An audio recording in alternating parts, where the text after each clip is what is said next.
Hey there, travelers. Before we dive into today's story, drop a comment below telling us where you're tuning in from. Now let's begin our journey into the unknown. I was wiping down the bar when the door exploded inward. Rain hammered Asheville like the world was ending. Tuesday night, 11:15, and the last call had been empty for 2 hours. I'd been counting the register, ready to lock up and climb the stairs to my apartment above the bar, when the door slammed open and a man collapsed onto my floor. He lay there in a spreading puddle of rainwater, gasping like he'd been running. His clothes were soaked through, not just wet, but drenched in a way that suggested he'd been out in this storm for hours. Water pooled around him, mixing with mud that had no business being on the streets of downtown Asheville. "We're closed," I said. But my hand was already reaching for the baseball bat I kept under the register. He lifted his head. His eyes met mine. I've seen a lot of eyes in my time. Saw them in Fallujah when we pulled civilians from rubble. Saw them in the VA hospital when I was recovering from wounds I don't talk about. Saw them in the mirror for years after I came home and realized I'd left pieces of myself in the sand. This man's eyes had seen worse. "Please." His voice scraped out like rusted metal. I need to sit. Just for a while." He pushed himself up, movements careful, like a man who'd been broken before and remembered the pain. He was maybe 40, maybe 60, hard to tell. His face had that ageless quality some people get when life's beaten them past normal markers of time.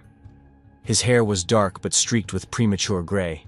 He wore a shirt that looked Victorian, pants that could have come from the 1940s, and boots so worn I couldn't identify their era at all. "You drunk?" I asked. "Not yet." He made it to his feet, swaying. "But I'd like to be." Something in his voice stopped me from throwing him out. Maybe it was the exhaustion. Maybe it was recognizing another veteran of wars I couldn't name. Or maybe it was just that the last call was built for people like him. Lost souls looking for a place to rest. "All right," I said, setting down the bat. "But this isn't a regular bar. We have a different kind of payment here." He'd made it to a stool and was gripping the edge of the bar with white knuckles.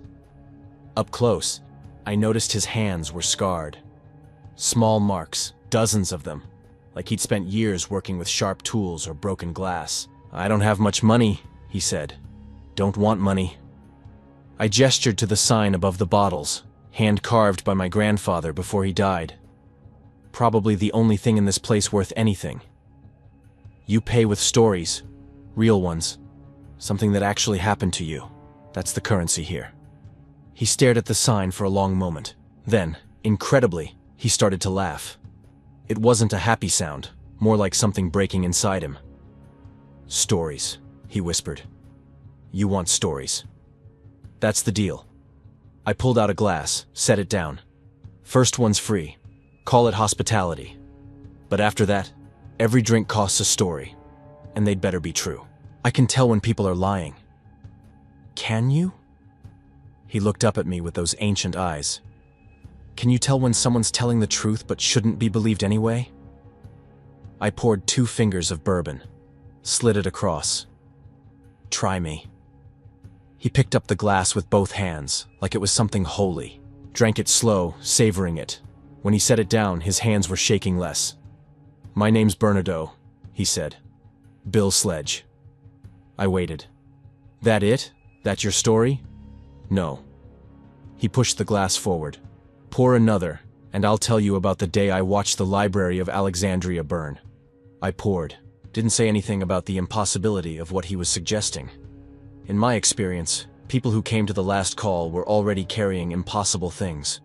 Sometimes they needed someone to listen without judgment. 48 BC, Bernardo began, his eyes going distant. "Caesar's civil war. I was in the harbor district when the fires started.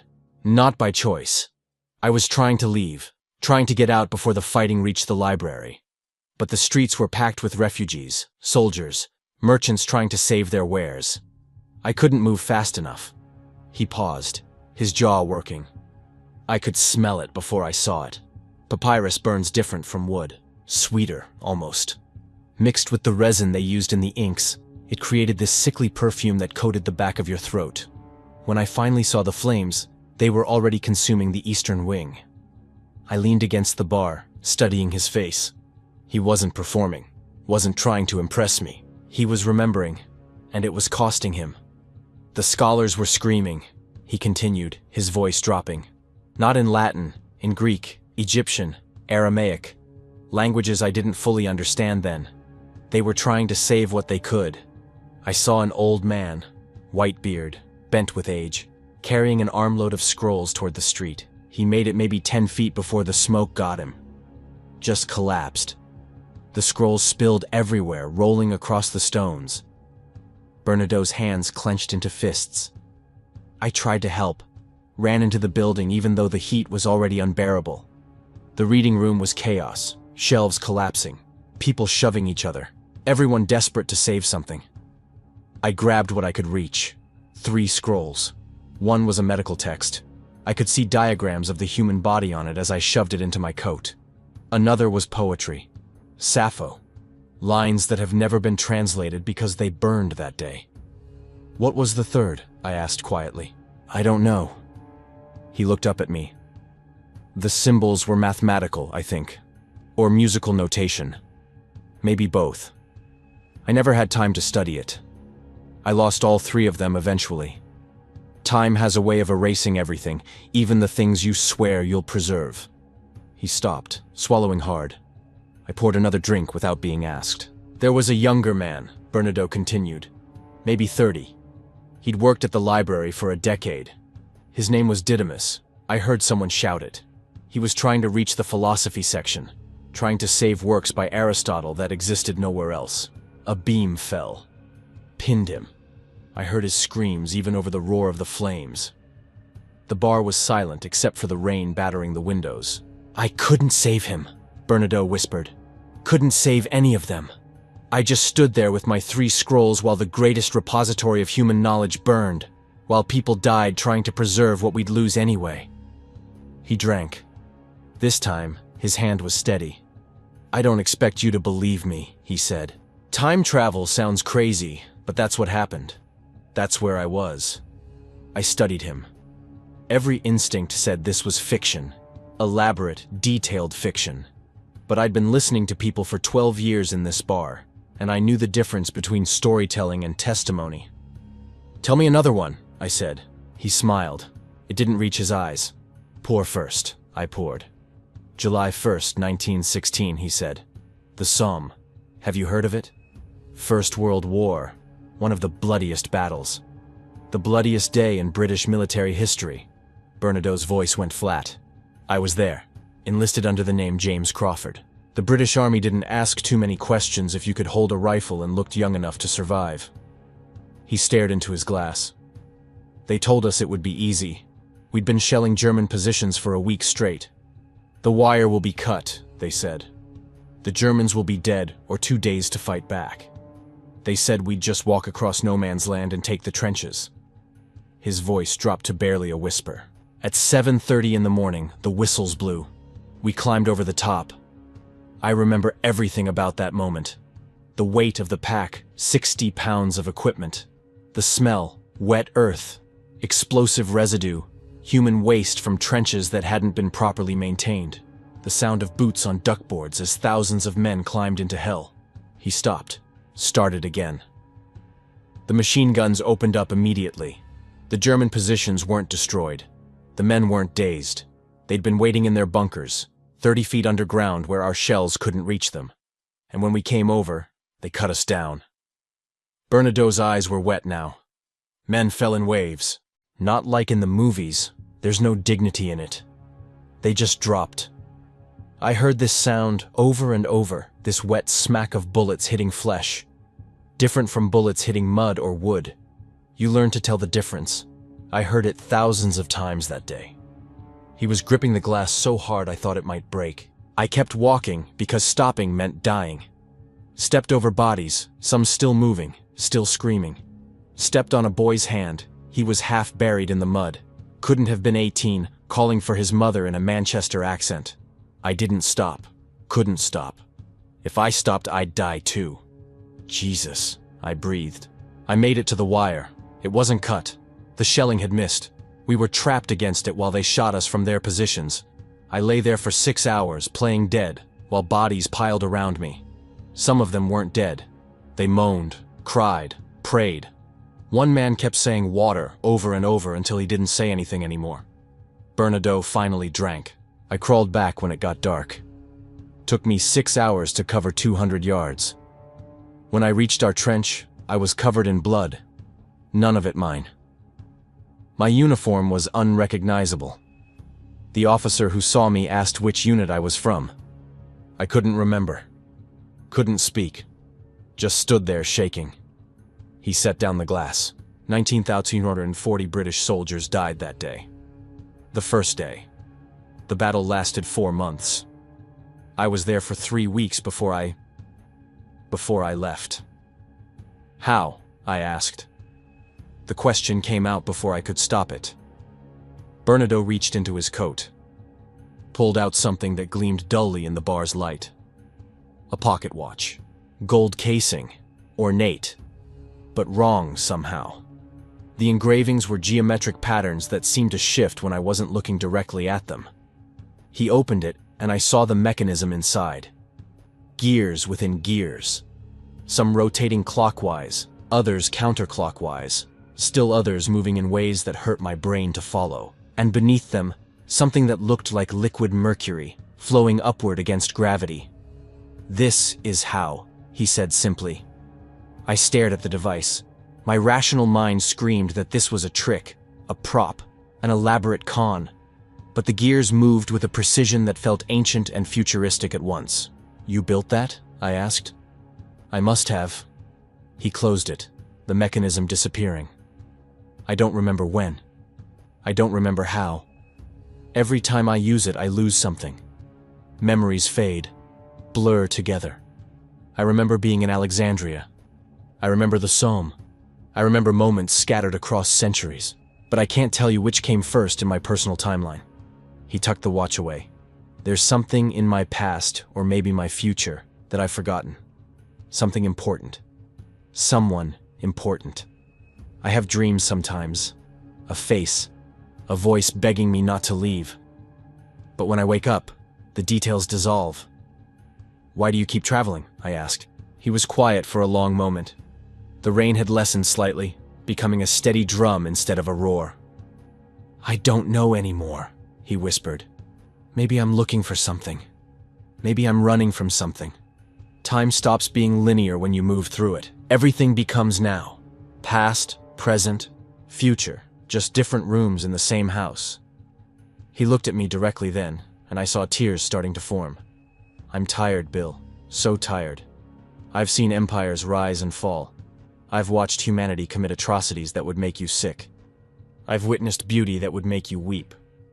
And I can't remember why I started. Can't remember what I was trying to fix or change or save." His voice cracked. "There's something I need to remember.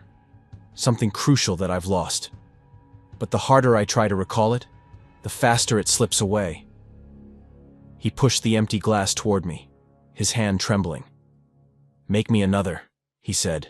"Keep making them. Maybe if I drink enough, the memories will come back. Or maybe I'll forget everything, and that would be mercy." He wiped at his eyes, embarrassed. "I'm sorry. I haven't talked to anyone in a long time. Haven't stayed in one place long enough to have a conversation that mattered." "How long?" I asked, pouring another drink. "I don't know." He laughed, that broken sound again. "Years? Decades? Centuries? It's all mixed together. I could have last spoken to someone yesterday or in 1653. Both feel equally recent and equally distant." He took the glass but didn't drink yet. "Tell me something," he said. "Why this rule? Stories for drinks. Most bars just want money." I leaned against the counter, considering. I was in Iraq, Marine Corps. Saw some things I'd rather forget. When I came back, I realized I couldn't connect with people anymore. Couldn't do small talk, couldn't pretend everything was normal. So I opened this place with one rule: truth for alcohol. It's the only way I can interact with people now, through their stories. Bernadotte nodded slowly. "We're both collectors then. You gather stories. I gather moments in time. Both of us trying to make sense of existence by cataloging it." "Something like that?" He finally drank, then set the glass down with a hollow thunk. "Make me one more," he said, "and I'll tell you something I've never told anyone. Something about why these scars on my neck won't heal." For the first time, I noticed them.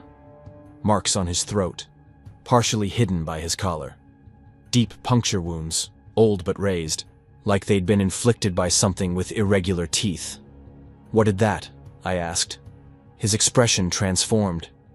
The weariness turned to fear. Pure, primal fear.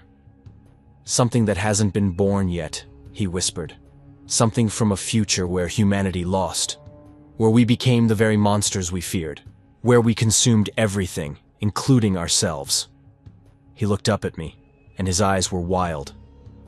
I was in 2847, Bill, and I barely escaped with my life. The lights flickered. Thunder rolled closer.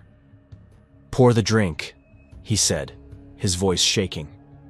"And I'll tell you about the things that hunt in the ruins. The pale things with too many teeth.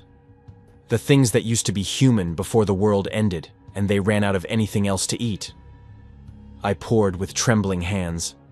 Outside, lightning split the sky, and Bernardo began to speak of horrors that hadn't happened yet. The clock above the bar read 1:47 a.m. Empty bottles lined the counter between us like soldiers standing at attention. Bernardo had stopped counting after the 6th drink. I'd stopped pouring carefully after the 4th. The rain had settled into a steady rhythm against the windows, and somewhere in the back of my mind, I knew I should be tired, should be closing up, climbing the stairs to my apartment, pretending tomorrow would be different from today. But I couldn't move. Bernardo's stories had hooks in me now. Each one pulled me deeper into his impossible life, and I found myself believing.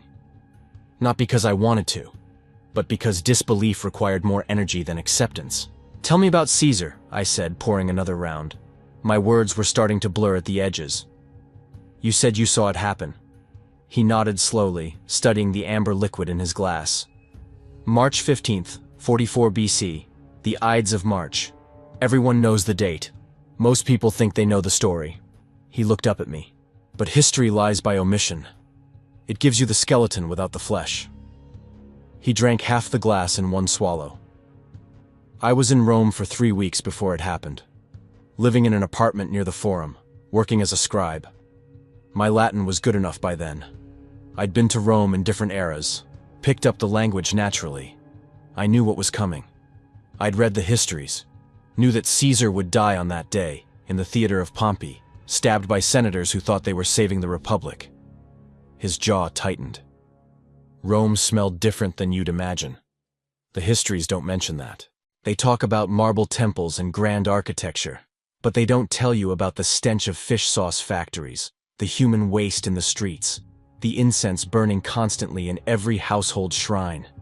I could smell all of it that morning, mixed with my own fear sweat." He paused, organizing his thoughts. I tried to warn him. "What?" I leaned forward. "I tried."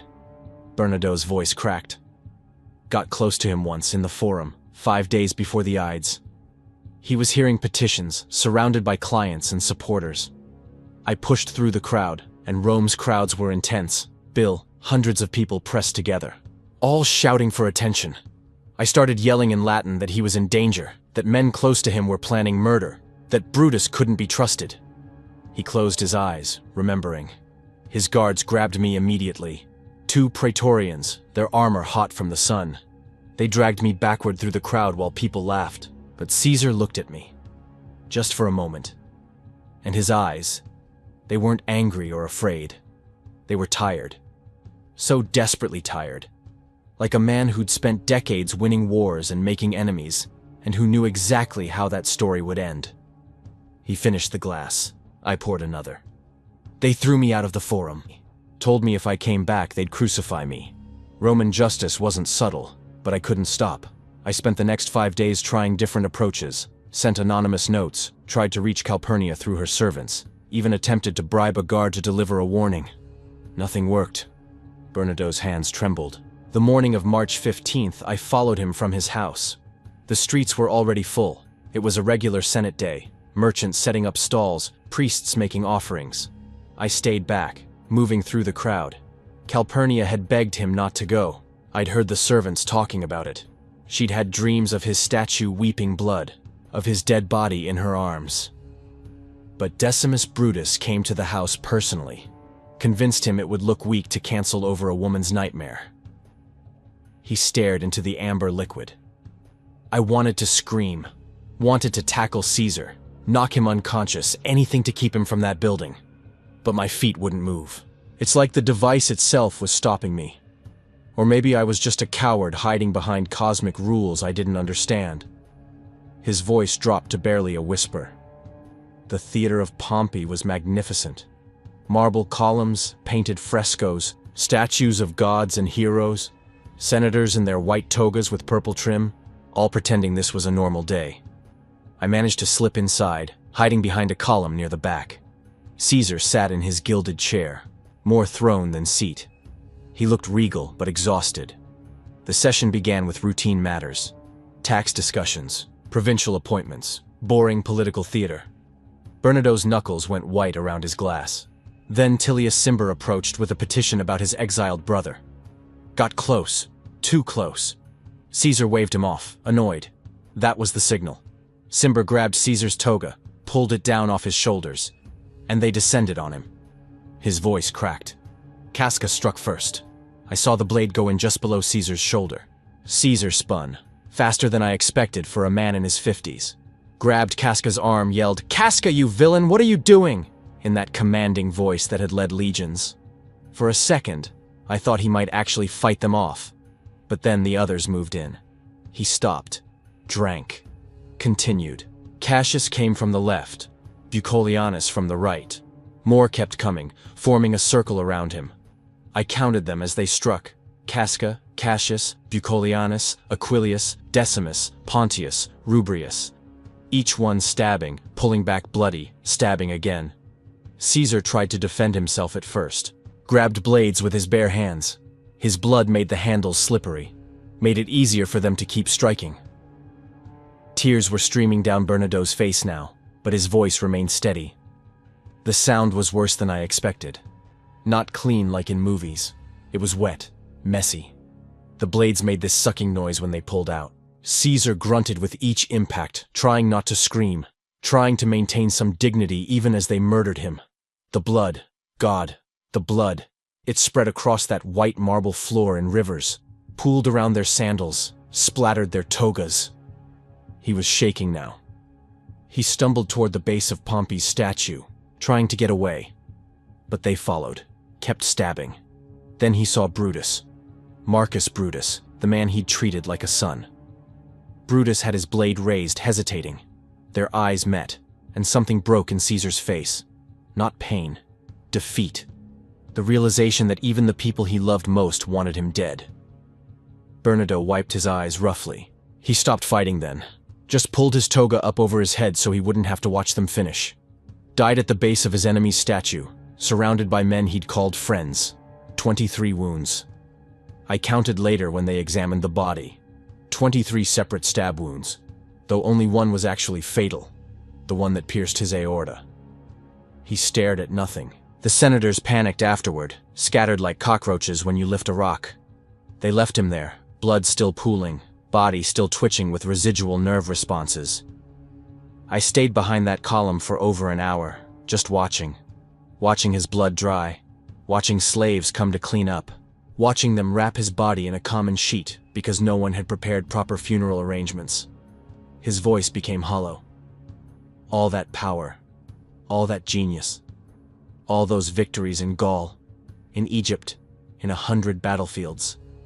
And it ended with him bleeding out on cold marble while the men he'd pardoned walked away with his blood on their hands. I couldn't stop it. The device doesn't let me change anything. I can only witness, only remember, only carry the weight of moments that everyone else forgets. Why? I asked. Why doesn't it let you change things? I don't know. He wiped his eyes. Maybe it's built that way. Maybe time itself resists alteration. Or maybe I'm just a coward who tells himself he can't intervene so he doesn't have to feel guilty about watching atrocities unfold. The bar felt colder suddenly. I poured whiskey for both of us this time, needing something stronger. You mentioned the future, I said carefully. Those scars on your neck. Bernardo went very still. His hand moved unconsciously to his throat, touching the raised marks. Yes, he whispered. The future. He drank, set down the glass, stared at it for a long moment. I went forward once, he said finally. Far forward. Year 2847. I don't know why I picked that date specifically. The device doesn't work with exact precision. You input a range, and it throws you somewhere within it. I wanted to see humanity's future. See if we made it. If we survived our own worst impulses. His face had gone pale. The transition was violent that time. Usually the jumps are smooth. A moment of disorientation. Then you're there. But jumping that far forward felt like being ripped apart and reassembled. When I materialized, I collapsed immediately. Vomited. My ears were ringing. Blood dripping from my nose. He touched his face unconsciously. When my vision cleared, the sky was wrong. That's the first thing I noticed. It was daytime. I could tell by the faint light, but the sun was barely visible through this red haze that covered everything. Not like pollution. More like the atmosphere itself had changed composition. The air tasted metallic, copper and rust. Every breath burned slightly. Bernardo's voice became hollow. The smell hit me next. Decay. But not normal rot. Something chemical mixed with organic decomposition.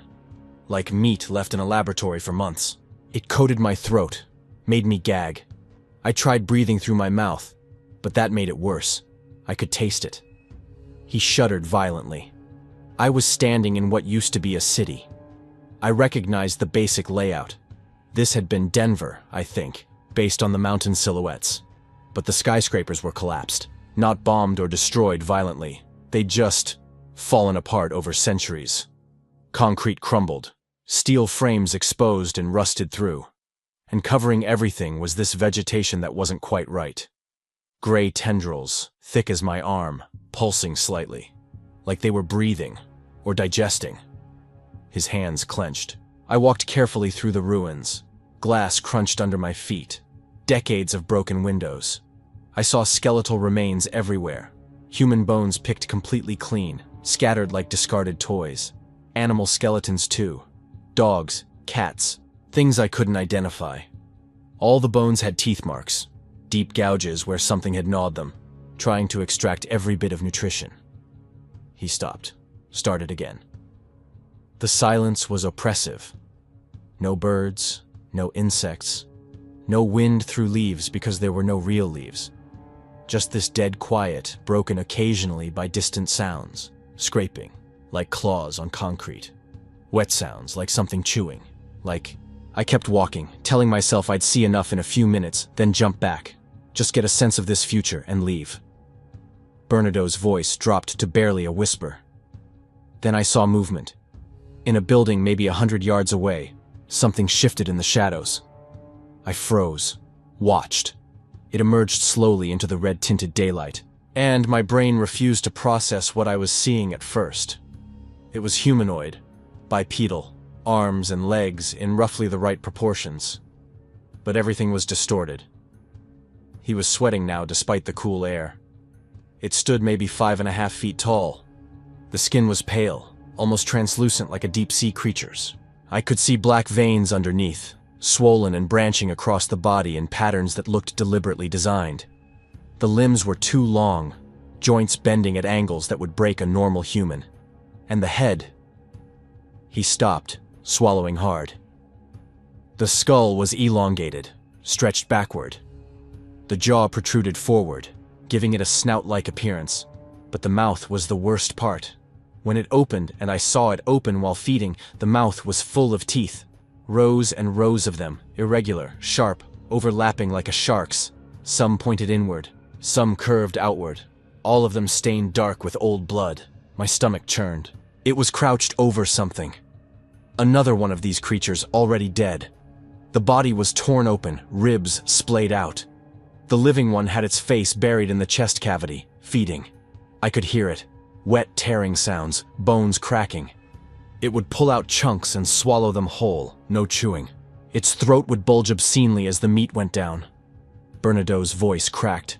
I started backing away, very slowly, trying not to make any noise. But the ground was covered in debris. I stepped on something, felt it crack under my boot. Maybe bone, maybe old concrete, doesn't matter. The sound echoed. His eyes went wide, reliving the memory. The creature's head snapped toward me instantly. It had eyes, milky white, like cataracts had consumed them. But somehow it saw me, stared directly at me from 100 yards away. Then it opened its mouth and screamed. He touched his ears. The sound was inhuman, high-pitched, like metal scraping metal mixed with an animal's death cry. It physically hurt. I felt my eardrums throb. Blood started dripping from my left ear. And then it ran. Bernardo was shaking violently now. They're fast, Bill. Impossibly fast. It closed 50 yards in maybe 4 seconds. Ran on all fours like an animal, but its limbs bent wrong, propelling it forward in these lurching bounds. I fumbled for the device, fingers numb with terror. But the scream had attracted others. He pressed his palms against his eyes. They came from everywhere. From inside buildings, crawling out of windows and holes in walls. From underground, bursting up through cracked pavement. From behind rubble piles. Dozens at first, then hundreds, all of them screaming that terrible sound, all of them running at me with their mouths open, teeth glinting in the red light. His voice became frantic. I was turning the device's dials with shaking hands. The creatures were getting closer. I could smell them now. That same decay smell, but concentrated. Overwhelming. 20 yards away, 15. I could see individual teeth, could see bits of flesh stuck between them. 10 yards. I pressed the activation sequence. He grabbed his neck, pulling down his collar to show the scars fully. The lead one reached me just as the device began to activate. It leaped. I remember seeing it leave the ground. Claws extended. Claws, Bill.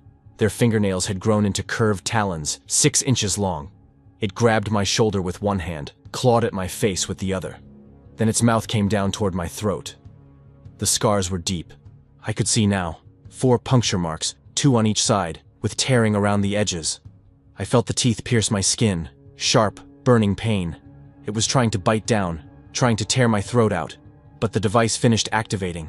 There was a flash, blue-white, blindingly bright. The creature was ripped away mid-bite. I felt the teeth tear free. Felt warm blood pour down my neck. Then I was falling backward through time, bleeding, screaming, the sound of hundreds of those creatures still echoing in my ears. He was crying openly now.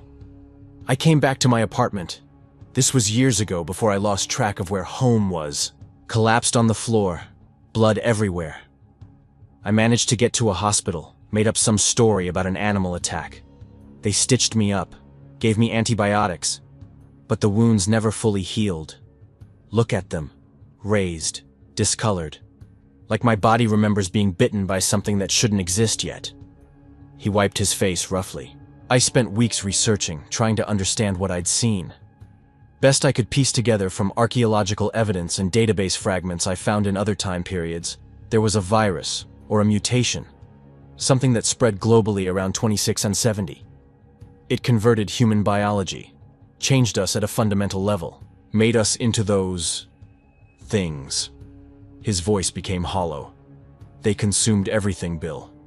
Every animal, every plant, every living organism on the planet. I saw evidence of it. Forests reduced to gray sludge, oceans dried up and filled with bones. When there was nothing left, they turned on each other. What I witnessed was the final stage. The last survivors of a species that had devoured its own world, hunting each other through the ruins of civilization. The horror of it settled over me like a weight. I drank, but the alcohol did nothing to warm me. I went back once more, Bernardo said quietly. Not to the same year. Further forward, 3200 or thereabouts. Wanted to see if anything survived, if life found a way. And? Empty. His voice was hollow. Completely empty. The red haze was gone. The sky was clear. But there was nothing. No ruins, no vegetation, no creatures. The ground was smooth, like it had been scoured clean. I walked for hours and found nothing living, nothing dead either, Just absence. He stared into his glass. That's when I realized the truth. Those creatures weren't the end of humanity. They were just a step in the end of everything. Whatever came after them finished the job. Erased all evidence that life had ever existed on Earth. I felt dizzy, and not from the alcohol. Why are you telling me this? Because I need someone to know. Bernadotte looked at me with desperate eyes. I've been alone with this knowledge for so long. These futures, these pasts, all these moments that no one else witnesses. It's driving me insane. Or maybe I'm already insane and this is just me trying to pretend I'm still human by talking to another person. He grabbed my arm suddenly, his grip surprisingly strong. Tell me something real, he said urgently. Something from your life. Something that grounds you. Please. I need to remember what it's like to be tethered to a single timeline. I was drunk enough that the truth came easily. Fallujah, I said. 2004. Second battle. I was a Marine, part of a rifle company. We were clearing houses, going room to room. There was this one building, 3 stories, already half collapsed from artillery. My squad went in. I stopped, started again. There were civilians inside. We didn't know. They were hiding in the basement, trying to stay safe. When we cleared the first floor, someone spooked, maybe heard us, maybe panicked, started shooting blind through the floorboards. My hands clenched into fists. We returned fire. Standard procedure. Suppressing fire through the floor, then grenades down the stairs, then entry. When the smoke cleared, we found them. A family. Parents. 3 kids. The youngest couldn't have been more than 5. All dead. Bernadotte's grip on my arm tightened. It wasn't our fault, I said, my voice breaking. We followed protocol. They shouldn't have fired first. But I see that little girl every time I close my eyes. See her doll on the floor next to her, covered in dust and blood. That's why I opened this bar. Why I listen to stories instead of living my own life. Because if I stop listening, if I'm alone with my thoughts, I'm back in that basement. Silence stretched between us. Outside, thunder rumbled distantly. We're the same, Bernadotte said softly. Both haunted by moments we can't change. Both trying to find meaning in bearing witness. Both wondering if we're human anymore, or just ghosts moving through a world that's moved past us. He released my arm and slumped back on his stool. I'm starting to remember, he whispered. The drinking is helping. Pieces are coming back. Flashes of a laboratory, equations on a whiteboard, a voice telling me it won't work. I built the device for someone. Someone I love desperately. But every time I get close to remembering their face, it dissolves. His eyes filled with fresh tears. I failed them, he said. Whatever I was trying to do, I failed. And then I kept jumping, kept running, until I forgot why I was running at all. Until I forgot what I'd lost. He looked at me. I did something terrible, he said. Or something wonderful. I can't tell which. But I know I sacrificed everything for it. Sacrificed my memories, my identity, maybe even my soul. And I can't remember if it was worth it. I poured one more drink for each of us. The bottle was nearly empty now. There's more, Bernadotte said. More I need to tell you. About a moment in recent history, your recent history, that I witnessed. About standing in an airplane seconds before impact, surrounded by people who knew they were about to die. About the sound of prayer mixing with screams. About the terrible clarity that comes in those final moments. He picked up his glass but didn't drink. And there's more still. About traveling further than I should have. To the end. To the place where time stops having meaning. To the darkness where something waits. Something vast and hungry and patient. His hand was shaking so badly now that whiskey sloshed over the rim. But first, he said, I need you to promise me something. What? That you'll remember these stories. That when I leave, and I will leave, I always leave, you'll keep them. Bear witness to the witness. Because if you don't, if no one knows, then maybe none of it was real. Maybe I just imagined it all. I'll remember, I promised. He smiled then. A real smile, tired but genuine. "Thank you," he whispered. "Thank you for listening. Thank you for the drinks. Thank you for treating me like a person instead of a madman." He raised his glass. "To ghosts," he said. "May we find peace somehow." I raised mine. "To ghosts." We drank together as the storm raged outside and the night grew deeper, carrying us both toward revelations that would change everything. The clock read 3:47 a.m. when Bernadotte started speaking again. We'd been silent for almost 20 minutes, both of us staring at empty glasses, both lost in our own histories. The storm outside had weakened to a gentle patter against the windows. In the distance, I could hear the first birds starting their pre-dawn songs. The world was preparing to wake up, but we were still trapped in the depths of night. "There's more," Bernadotte said quietly. "Stories I haven't told. Moments that break me every time I remember them." I poured the last of the bourbon. The bottle made a hollow sound as I set it down. "I'm listening," I said. He picked up his glass, held it to the light. The amber liquid glowed faintly. "I was on an airplane once," he began. "September morning, beautiful weather, clear blue skies, the kind of day that makes you grateful to be alive." His voice was steady, but his hands trembled.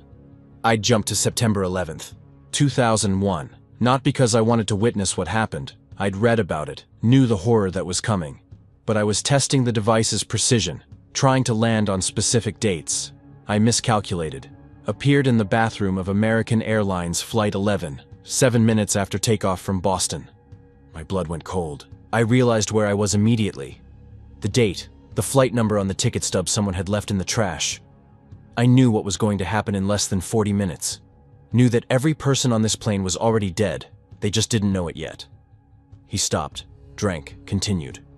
I came out of the bathroom trying to act normal. Found an empty seat in the back. The cabin was peaceful. Business travelers working on laptops. A woman reading a novel. A man sleeping with his mouth open. In row 23, a mother was trying to calm her 6-year-old son who was scared of flying. She was singing to him softly. "You are my sunshine." I can still hear it. Bernadotte's voice cracked. I had the device in my pocket, could have jumped away immediately, but I was frozen, paralyzed by the normalcy of it all. A flight attendant came by with the drink cart, asked if I wanted anything. I said no. She smiled, this genuine, warm smile, and moved on. I watched her work, watched her laugh at a passenger's joke, watched her check her watch, probably thinking about plans she had after landing. He wiped his eyes. At 8:14, the hijackers moved. 5 of them, spread throughout the cabin. They stood up simultaneously. I saw knives, box cutters, crude but effective. They started shouting in Arabic. People screamed. The businessman across from me tried to stand up, and one of the hijackers cut his throat. Just like that, blood sprayed across 3 rows. His hands were shaking so badly now that whiskey sloshed out of his glass. Chaos erupted. People crying, praying, trying to call loved ones on the airphones. The hijackers forced everyone toward the back of the plane, herded us like cattle. A man in front of me tried to fight. They beat him down. I could hear bones breaking. The mother from row 23 was holding her son, covering his eyes, whispering that everything would be okay. Lying to him because what else could she do? Bernadotte was crying openly now. They took the plane. Killed the pilots or forced them out. I don't know which. The plane started turning, banking hard. People were screaming, begging, some were praying. I heard a woman on the phone with her husband. She was telling him she loved him, that she'd always loved him, that she was sorry for the fight they'd had before she left. Her voice was so calm, like she'd accepted it. He pressed his hands against his face. The man next to me was praying, the Lord's Prayer but in Arabic. His hands were clasped so tight his knuckles were white, tears streaming down his face. He looked at me once, made eye contact, and I saw it. The knowledge. He knew we were all about to die. But there was something else in his eyes too, a kind of peace, like he'd made his peace with God and was ready. His voice became hollow. I should have jumped, should have activated the device and left, but I couldn't move. Couldn't abandon them even though I knew I couldn't save them. So I sat there, holding the device in my pocket while the plane descended. While people around me said their goodbyes and prayed their final prayers. He stopped. Started again, his voice barely a whisper. The flight attendant, the one who'd smiled at me. She was near the back, held by one of the hijackers.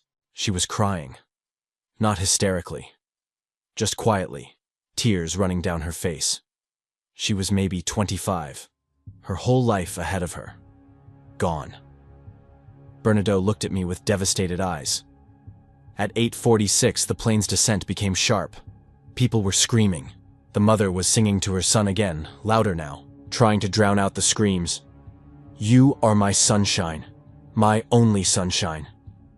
I could see through a window. Saw the towers approaching. Saw the ground rushing up. He grabbed my arm, his grip painful. In those final seconds, something strange happened. The screaming stopped. Not all at once, but gradually. People stopped fighting it. I saw faces around me shift from terror to something else. Acceptance, maybe. Or exhaustion. The man next to me finished his prayer and opened his eyes. Looked at me and said, in perfect English, God be with you. Then he closed his eyes again.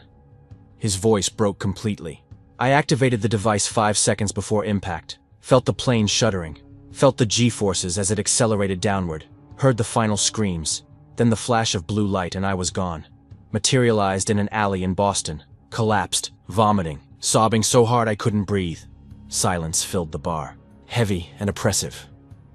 I left them, he whispered. I could have stayed, could have died with them, but I ran. I always run. You couldn't have saved them, I said quietly. I know. He looked at me. That's what makes it worse. I knew every moment that was coming, and I was powerless. Just a ghost watching tragedy unfold. That's all I am, Bill. A ghost who moves through time witnessing horror and doing nothing. I poured from a new bottle. We both needed it. There's more, he said after a long moment. Worse than that. Worse than 2847. Worse than anything human history can imagine. He took a long drink. I went to the crucifixion once. Not because I'm religious. I'm not, or at least I don't think I am anymore. But because it's such a pivotal moment in human history. I wanted to see it with my own eyes. His expression darkened. It was a Friday. Hot. The air in Jerusalem was thick with dust and the smell of too many people packed into too small a space. I followed the crowd to Golgotha, the place of the skull. There were 3 crosses being erected. 3 men condemned to die the slowest, most agonizing death the Romans could devise. He stared into his glass. The man they called Jesus was already badly beaten, flogged, and Roman flogging wasn't like movie whips. They used a flagrum, leather straps embedded with metal and bone. It tore flesh off in strips. His back was hamburger, ribs visible through shredded muscle. He could barely walk, kept stumbling under the weight of the crossbeam. Bernadotte's voice was clinical now, detached. The only way he could tell it. They nailed him to the cross. The sound of the hammer striking the nails, I can still hear it. Dull thuds that echoed across the hill. He screamed. Of course he screamed. Anyone would. The nails went through his wrists and feet, between bones, designed to support body weight while maximizing pain. He closed his eyes. Then they raised the cross, dropped it into the hole they dug. The impact made him scream again. I was standing maybe 20 feet away, just another face in the crowd. Some people were weeping. His mother was there, being held up by friends. Others were mocking him, laughing, gambling over his clothes. His hands clenched into fists. Crucifixion kills slowly. Suffocation, mostly. The position makes it hard to breathe. You have to push up on the nails through your feet to expand your lungs. Every breath is agony. I watched him struggle for 3 hours. Watched him push up, gasp, then sag down again. Watched blood and sweat drip onto the ground. Watched flies land on his wounds. Tears rolled down his cheeks. At one point he looked directly at me. Our eyes met, and I saw in his face something I've never forgotten. Not pain, though there was plenty of that. but a profound sadness. Like he understood something about human nature that broke his heart. The capacity for cruelty. The ease with which we inflict suffering on each other. He opened his eyes. He died around 3 in the afternoon. Gave one final cry and went limp. I watched a soldier pierce his side with a spear, making sure he was dead. Water and blood came out. Medical fact that proves the historical accuracy. His heart had ruptured. Then they took him down, wrapped him in linen, carried him away. Bernadotte finished his drink. I didn't see any miracles that day. No darkness covering the land, no earthquake, no angels. Just a man dying slowly on wood and iron while people watched. Whether he was divine or just a deluded preacher, I can't say, but his suffering was real as anything I've witnessed. He pushed his glass forward. I poured. I went to the moon landing too, he said, his tone shifting. Not to the moon, to Mission Control in Houston. July 20th, 1969. Disguised as a technician. No one questioned it. Too much chaos, too many people rushing around. A faint smile crossed his face. The tension in that room was incredible. Hundreds of people, all focused on keeping 3 men alive 240,000 miles away. Every calculation had to be perfect, every command precise. One error, and they'd die in the void, and we'd have no way to help them. His smile grew. When Armstrong's voice crackled over the radio, "The Eagle has landed." The room erupted. Grown men crying, hugging each other. Some fell to their knees. I was standing in the back, and I felt it too. This surge of hope, of pride in what humanity could achieve when we worked together instead of tearing each other apart. He looked at me. That's the duality I've witnessed across time. Humans at our worst. Petty, cruel, destructive. But also humans at our best. Brave, ingenious, capable of extraordinary compassion. I've seen both, over and over, across every era. And I still can't decide which is more true. Which represents what we really are. The bar was quiet except for rain and distant traffic. But there's one more place I need to tell you about, Bernadotte said, his voice dropping to barely a whisper. The furthest I ever went, the end of everything. His face went pale. I don't know what year it was. The device's display just showed error symbols. I'd pushed it beyond its design limits, trying to see how far I could go. When I materialized, there was nothing. He stopped, started again. Not darkness, not space, not the vacuum between stars, just absence. No ground beneath my feet, but I wasn't falling. No sky above, no air, but I could breathe somehow. No light, but I could see, or thought I could see. It was like existence itself had ended, but I was still conscious within the void. His hands were shaking violently. Then I heard it. A sound. Deep, resonant, coming from everywhere and nowhere simultaneously, like the universe itself was breathing, or digesting. A slow, rhythmic sound that vibrated through me, through my bones, through my thoughts. He grabbed his head. It was alive, Bill. Whatever I was inside of, it was alive. I realized I wasn't in empty space. I was inside something. Something so vast that galaxies would be specks to it. Something that existed beyond our understanding of existence. And it was consuming, feeding, processing the remains of the universe. His voice became frantic. I felt it notice me. Not see me, notice me. Like when you suddenly become aware of an ant crawling on your skin. And I knew that if it focused on me, if it truly perceived me, my consciousness would dissolve. Not death, something worse, complete erasure from ever having existed. He was gasping now. I activated the device immediately, desperately, pressed every button, turned every dial. The sound was getting louder, closer. I could feel something shifting around me, something massive moving toward where I was. The device wouldn't activate, kept flashing error messages. I was screaming, hitting it, and finally, it engaged. Pulled me back. He looked at me with haunted eyes. I didn't return to my apartment that time. Appeared in the middle of a forest somewhere, Ran until I collapsed. Stayed there for 3 days, unable to move, unable to process what I'd experienced. That wasn't the future, Bill. That was after the future. After time itself had meaning. And something was there. Something that persists beyond the death of reality. Tears streamed down his face. That's when I started drinking. Started jumping randomly, trying to forget. Trying to outrun the memory of that sound. That awareness. But I can still hear it sometimes, in quiet moments. Still feel that vast intelligence brushing against my consciousness.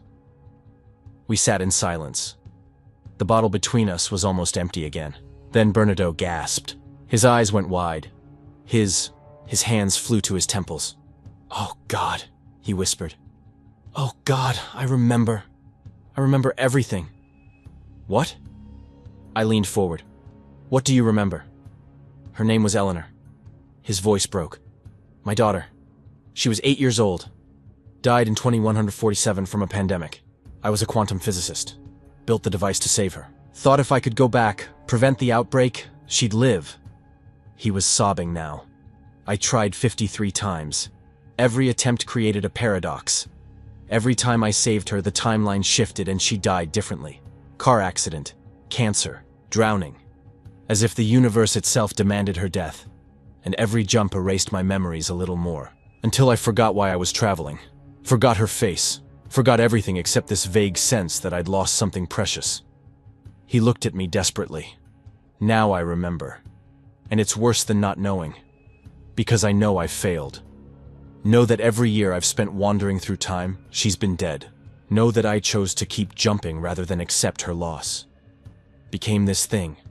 This ghost. Rather than be a father who buried his daughter." He grabbed my hand across the bar. "Thank you," he whispered. "Thank you for listening. For these drinks. For treating me like a human being instead of a madman. You gave me something I haven't had in centuries. Connection. Friendship. A night where I wasn't alone with my ghosts." He stood, swaying slightly.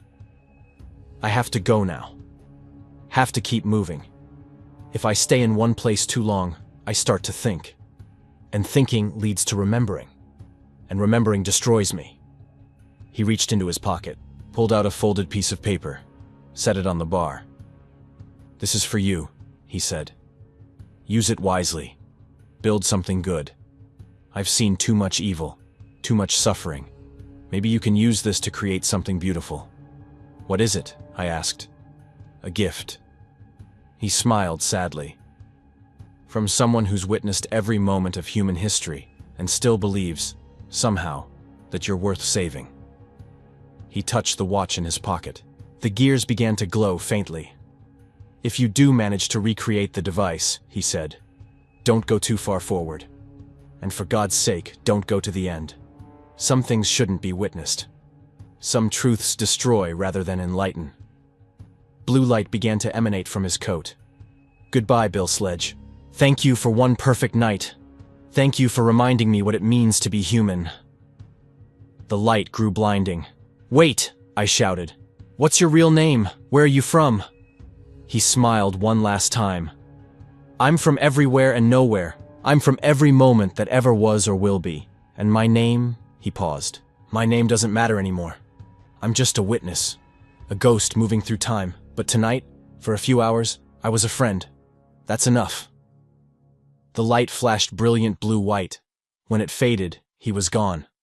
I stood there, stunned, staring at the empty stool, at the empty glasses, at the folded paper on the bar. My head was spinning. From the alcohol, from the stories, from everything. I stumbled toward the stairs to my apartment, leaving the mess for tomorrow. Made it halfway up before the room tilted violently. I grabbed the railing, misjudged, collapsed on the steps.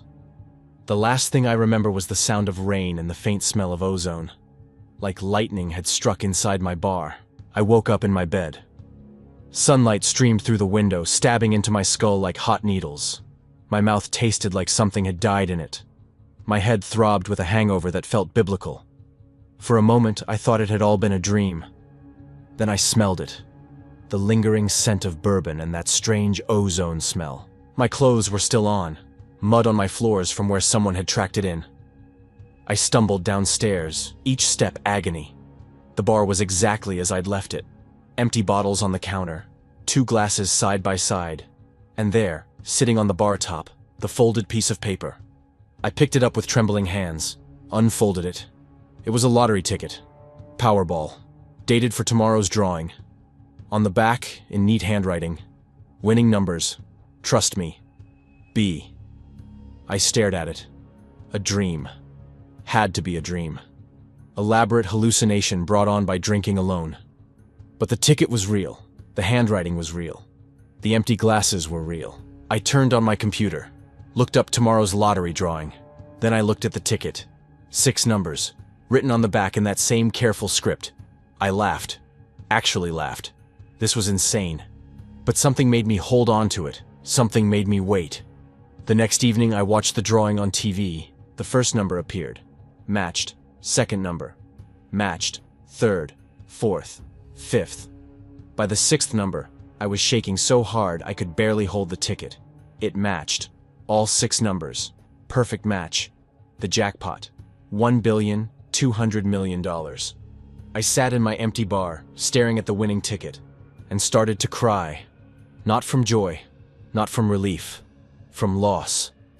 Because somewhere in time, a broken man who'd witnessed the rise and fall of civilizations, who'd seen humanity at its best and worst, who'd traveled to the literal end of existence, that man had given me a gift, had chosen me, a broken veteran running a dive bar in Asheville, to receive something precious, and I couldn't even thank him. I claimed the prize 3 weeks later. After taxes, $714 million. I kept the bar, kept the rule about stories for drinks. But I did something else too. I funded research, quantum physics, temporal mechanics, hired the best minds in the field, built a laboratory in an undisclosed location, gave them one goal: recreate the device. Not to get rich, not to change history, to find him, to find Bernadotte, lost somewhere in the infinite stream of time, and tell him that Eleanor's death wasn't his fault. That sometimes, despite our best efforts, despite our love and our science and our desperation, we can't save the people we cherish most. To tell him that bearing witness matters. That his stories, given to a stranger in a bar on a rainy night, had changed someone, had given purpose to another lost soul. To tell him he wasn't a ghost, he was human. Beautifully, tragically human. The research is ongoing. We're close, I think. Sometimes I dream about that sound Bernadotte described, the breathing of something vast and hungry at the end of all things, and I wake up terrified. But I keep funding the work. Because somewhere out there moving through the centuries, drinking alone in forgotten bars, there's a man who needs to hear that he's not forgotten, that someone remembers his stories, that someone is coming to find him, even if it takes the rest of my life, even if it costs every penny, even if it means facing those pale creatures in 2847, even if it means hearing that terrible sound at the end of existence. I'll find him, I'll bring him home, or die trying, because that's what friends do. And for one perfect night, despite everything, despite time and loss and horror and tragedy, we were friends. That has to mean something. It has to.